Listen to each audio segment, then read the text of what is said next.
Assalamualaikum warahmatullahi wabarakatuh. Perkenalkan, nama saya Muhammad Arling Syam, Prodi Ilmu Al-Quran dan Tafsir, jurusan Uskuluddin Adab dan Dakwah, Stain Majene. Nah, pada kesempatan kali ini saya akan mempresentasikan mengenai manajemen investasi dalam Al-Quran untuk memenuhi tugas yang diberikan oleh Ustadz Zulkifli MTHI. Perlu kita ketahui bahwa Islam mengajarkan umatnya untuk selalu berusaha mendapatkan kehidupan yang lebih baik di dunia maupun di akhirat. Nah, dan untuk memperoleh kehidupan yang sejahtera lahir dan batin, salah satu cara untuk mendapatkan atau mencapai kehidupan yang sejahtera adalah dengan melakukan kegiatan investasi.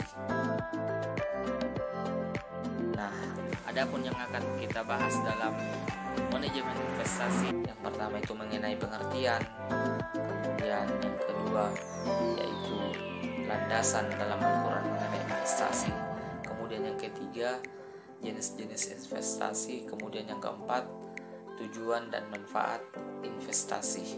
Nah, kita masuk kepada poin yang pertama mengenai pengertian investasi. Investasi itu berasal dari bahasa Inggris, yakni investment. Dari dasar kata invest yang berarti menanam. Kemudian investasi itu disebut dengan istismar, yang berarti berubah atau bertambahnya jumlah. Nah, sedangkan dalam Kamus Besar Bahasa Indonesia, investasi itu berarti penanaman uang atau modal dalam suatu perusahaan atau proyek untuk tujuan memperoleh keuntungan. Nah, dari beberapa pengertian tersebut dapat kita simpulkan bahwa investasi adalah kegiatan menanam modal dengan tahapan akan mendapatkan suatu keuntungan di kemudian hari. Kemudian selanjutnya kita masuk kepada dalil atau landasan investasi yang terdapat di dalam Al-Quran.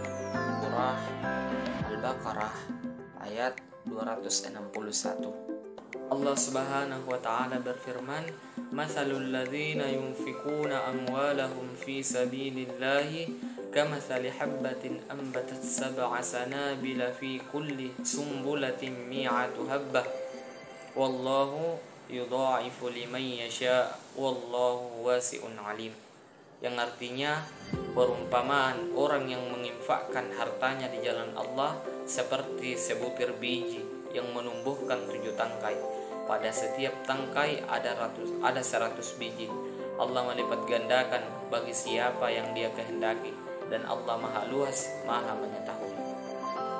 Nah, teman-teman sekalian, dari ayat ini memberikan informasi pentingnya investasi, meskipun tidak secara konkret berbicara investasi, karena yang termaktub atau tertuang dalam ayat ini menyampaikan tentang betapa beruntungnya orang yang menginfakkan hartanya di jalan Allah. Ayat ini juga kalau dibaca dari perspektif ekonomi, jelas akan mempengaruhi kehidupan kita di dunia ini. Bayangkan, jika banyak orang yang melakukan infak, maka sebenarnya ia menolong ratusan ribuan bahkan jutaan orang miskin di dunia ini untuk berproduksi ke arah yang lebih baik. Maksudnya, infak orang-orang kaya jika diinvestasikan kemudian disalurkan kepada orang-orang yang berhak untuk hal-hal produktif, maka investasi tersebut akan bernilai dunia dan akhirat. Nah, kemudian firman Allah Subhanahu wa taala juga menjadi landasan investasi, yang artinya, dan hendaklah takut kepada Allah orang-orang yang seandainya meninggalkan di belakang mereka anak-anak yang lemah, yang mereka khawatir terhadap kesejahteraan mereka. Oleh sebab itu hendaklah mereka bertakwa kepada Allah, dan hendaklah mereka mengucapkan perkataan yang benar. Nah, pada ayat ini Allah Subhanahu wa taala memerintahkan manusia jangan sampai ia meninggalkan keturunan yang lemah sepeninggal mereka. baik lemah moral maupun lemah materi. Sebenarnya ayat ini secara eksplisit menganjurkan kita untuk meningkatkan kehidupan ekonomi umat dengan cara mempersiapkan sarana ke arah menuju sejahtera, yang salah satunya dengan melakukan kegiatan investasi dalam berbagai bentuknya. Nah, dapat disimpulkan bahwa pandangan Islam mengenai investasi adalah sangat penting dan perlu dipersiapkan agar terhindar dari investasi yang tidak Islami.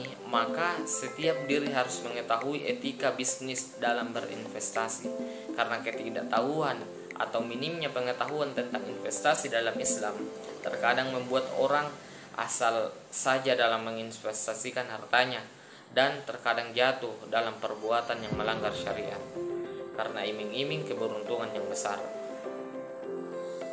Nah, kemudian kita masuk kepada jenis-jenis investasi. Jenis-jenis investasi ini sangatlah beragam masing-masing dengan ciri tersendiri dan dengan kandungan resiko dan harapan yang berbeda-beda. Investor atau orang yang menginvestasikan hartanya tinggal memilih bentuk investasi mana yang menurut mereka dapat memenuhi keinginan untuk berinvestasi. Menurut Fahmi dan Hadi dalam bukunya, yakni Teori, Portofolio dan Analisis Investasi, dalam aktivitasnya pada umumnya dikenal ada dua bentuk investasi. Yang pertama yaitu real investment atau investasi nyata. Secara umum, investasi nyata melibatkan aset berwujud seperti emas dan tanah. Nah, contoh daripada emas saat ini tidak hanya digunakan sebagai alat tukar menukar atau bertransaksi, tetapi berfungsi sebagai perhiasan.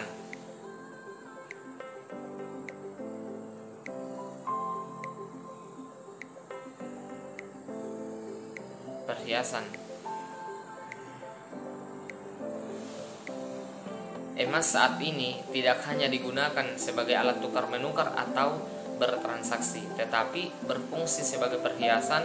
Seseorang menyimpan dan melindungi nilai aset untuk berinvestasi. Nah, emas menjadi salah satu produk investasi yang bisa memberikan keuntungan yang besar dalam jangka yang panjang. Kemudian yang kedua itu contoh daripada real investment adalah tanah. Investasi tanah sama halnya dengan investasi emas dalam hal keuntungan yang dijanjikan sangat besar dan beresiko kecil. Lebih dari itu, tanah lebih relatif tidak memerlukan perawatan, dan jika terletak di lokasi yang strategis maka kenaikan harganya bisa bertambah atau berlipat-lipat. Umumnya untuk saat ini tanah beragam untuk dijual dengan ukuran tertentu yang sering disebut dengan tanah kaflim. Kemudian jenis investasi yang kedua yaitu financial investment atau investasi keuangan. Secara umum, investasi ini melibatkan aset kontrak seperti yang tertulis seperti saham, obligasi, dan deposito.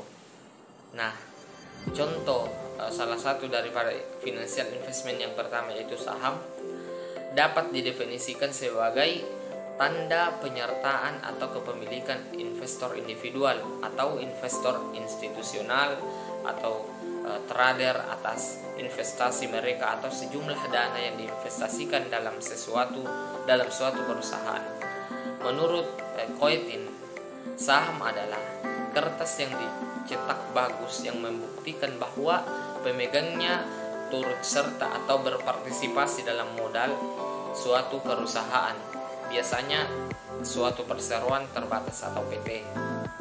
Nah, dapat dikatakan bahwa saham ini adalah selembaran kertas yang menerangkan bahwa pemilik kertas tersebut adalah pemilik perusahaan yang menerbitkan surat berharga tersebut. Posisi kepemilikan ditentukan oleh seberapa besar penyertaan yang ditanamkan perusahaan. Kemudian obligasi Obligasi adalah surat pengakuan utang dari perusahaan dengan kesanggupan untuk mengembalikan pokok utang dan bunganya secara periodik dalam waktu tertentu yang telah ditentukan. Nah, itulah tadi jenis daripada investasi. Kemudian kita masuk kepada poin yang keempat mengenai tujuan dan manfaat investasi dalam Al-Quran. Nah, tujuan investasi yaitu agar mendapatkan kesejahteraan bagi diri sendiri dan juga keturunan. Sebagaimana firman Allah Subhanahu wa taala dalam Quran surah Yusuf ayat 46 sampai 49. Dari ayat tersebut dapat kita mengambil hikmah tentang pentingnya mengantisipasi masa krisis ketika masih masa laris. Hal ini tersirat dari takwil Nabi Yusuf alaihissalam atas mimpi raja perihal 7 sapi gemuk dimakan 7 sapi kurus dan 7 tangkai hijau disertai 7 tangkai kering. Solusi dari Nabi Yusuf alaihissalam saat itu adalah lumbung untuk menampung hasil panen sebagai persiapan untuk menghadapi masa paceklik. Selanjutnya, manfaat investasi.